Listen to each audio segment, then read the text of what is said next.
Halo para sahabat GKI Klasi Solo dimanapun para sahabat berada. Selamat berjumpa kembali dengan acara Bina Iman GKI Klasi Solo. Pada saat ini berjumpa kembali dengan saya. Kiranya kasih karunia dan anugerah Allah senantiasa hadir di dalam kehidupan kita di tengah situasi pandemi yang belum berakhir hingga saat ini. Apalagi di waktu-waktu terakhir ini grafiknya semakin meningkat. Saya menghimbau pada para sahabat semuanya untuk tetap menjaga kesehatan dan juga mengikuti protokol kesehatan yang dianjurkan oleh pemerintah.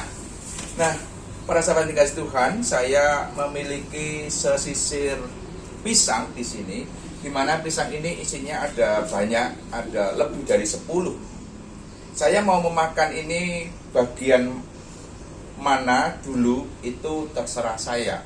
Atau mau saya olah, mau saya goreng, atau mau saya rebus, atau mau saya makan langsung, itu juga pilihan hidup saya, pilihan saya. Di samping saya juga ada kolam. Ini pada saat ini isinya paten. Nah, mau saya bagi-bagikan itu juga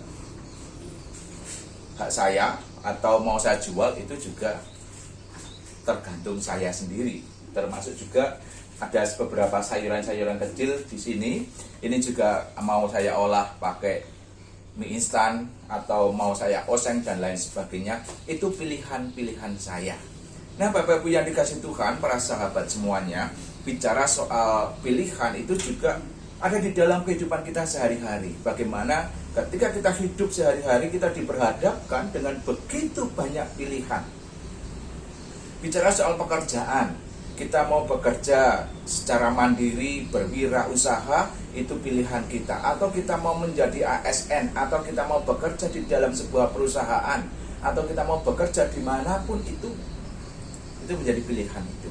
Kita mau sekolah, mau mengambil jurusan apa, entah itu fisika, kimia, biologi, bahasa Inggris, teknik, engineer, dan lain sebagainya. Itu juga pilihan di dalam kehidupan kita.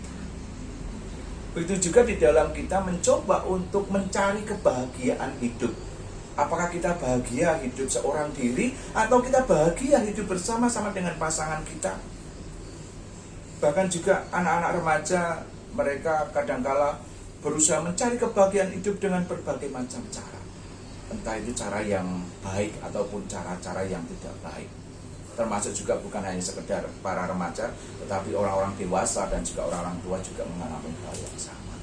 Bagaimana di dalam kita mencari kebahagiaan hidup ini ada banyak jalan, ada banyak cara. Bahkan hal yang paling sederhana, ketika kita bangun pagi pun kita punya banyak pilihan. Apakah kita mau bangun langsung ke belakang, buang air kecil atau buang air besar, atau kita mau bangun terus kemudian berdoa dulu kemudian baca firman Tuhan, atau bagaimana? Banyak pilihan di dalam setiap kehidupan kita, di dalam setiap detik, di dalam setiap waktu yang kita alami. Nah, pada saat ini kita akan berbicara tentang pilihan-pilihan ini, bagaimana Alkitab berbicara. Saya fokuskan di dalam kitab Mazmur. Saya akan membacakan kitab Mazmur pasal yang pertama ayat 1 sampai dengan yang ke-6. Di sana dikatakan, berbahagialah orang yang tidak berjalan menurut nasihat orang fasik, yang tidak berdiri di jalan orang benar, dan yang tidak duduk dalam kumpulan penyembah. Tetapi yang kesukaannya ialah Taurat Tuhan, dan yang merenungkan Taurat itu siang dan malam. Ia seperti pohon yang ditanam di tepi aliran air yang menghasilkan buahnya pada musimnya dan yang tidak layu daunnya. Apa saja yang diperbuatnya berhasil. Bukan demikian orang fasik, mereka seperti sekam yang ditiup angin. Sebab itu orang fasik tidak akan tahan dalam penghakiman. Begitu pula orang berdosa dalam perkumpulan orang benar. Sebab Tuhan mengenal jalan orang benar, tetapi jalan orang fasik menuju kebinasaan. Nah, di dalam bacaan kita pada saat ini, di dalam Mazmur ini, ada, bisa dikatakan ada dua gambaran pilihan jalan hidup. Yang pertama adalah jalan hidup orang benar, di mana jalan hidup orang benar itu tidak berjalan menurut nasihat orang-orang fasik. Nah, kalau di dalam KBBI, orang fasik adalah orang yang tidak peduli pada perintah Tuhan. Artinya di sana orang itu memiliki perilaku yang buruk, memiliki kelakuan yang jahat, berdosa besar. Di dalam KBBI juga diterjemahkan sebagai orang yang percaya kepada Tuhan tetapi tidak melaksanakan apa yang diperintahkan. Munafik, nah bahasanya seperti itu bisa dikatakan. Nah, orang-orang yang ada di dalam jalan hidup orang benar adalah orang yang tidak berjalan menurut nasihat orang-orang fasik ini. Jalan orang benar itu kesukaannya adalah Taurat Tuhan atau firman-firman Tuhan yang direnungkan siang dan malam. Tetapi tentunya bukan hanya sekedar permenungan saja, permenungan belaka, tetapi setelah direnungkan akan kemudian dirasapkan di dalam hati dan pikiran. Bagaimana kemudian setelah diresapkan, direnungkan siang dan malam itu akan terwujud, akan berdampak di dalam kehidupan sehari-hari melalui sikap hidup, melalui perilaku, melalui tutur kata yang dihayati, bahwa hidupnya itu adalah berusaha berjuang untuk seturut dengan kehendak Allah, kehendak Tuhan, kehendak firman-firman Tuhan.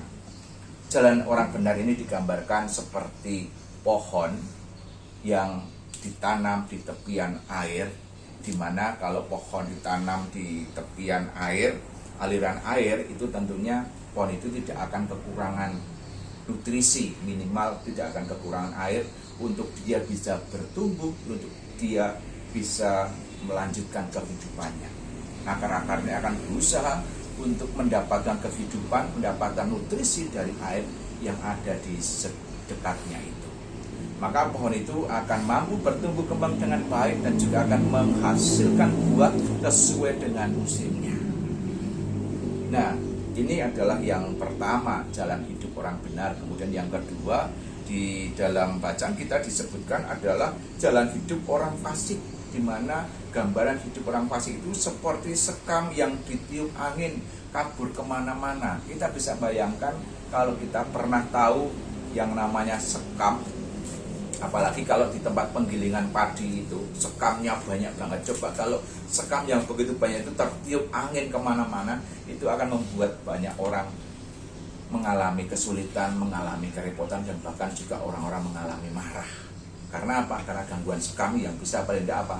Kelili bimoto. Nah, membuat mata menjadi sakit atau mengganggu pernapasan dan lain sebagainya. Artinya apa? Artinya jalan kehidupan orang fasik ini tidak membawa dampak yang baik di dalam kehidupannya maupun di dalam kehidupan orang-orang di sekitarnya. Karena orang-orang fasik ini seperti sekam yang tertiup angin, tidak punya arah dan tujuan. Mau ngalor, kok anginnya ngidul, lah sekamnya ikut ngidul. Mau ngetan, ada anginnya ke barat, sekamnya ikut ke barat. Tidak punya tujuan, hanya tertiup angin saja.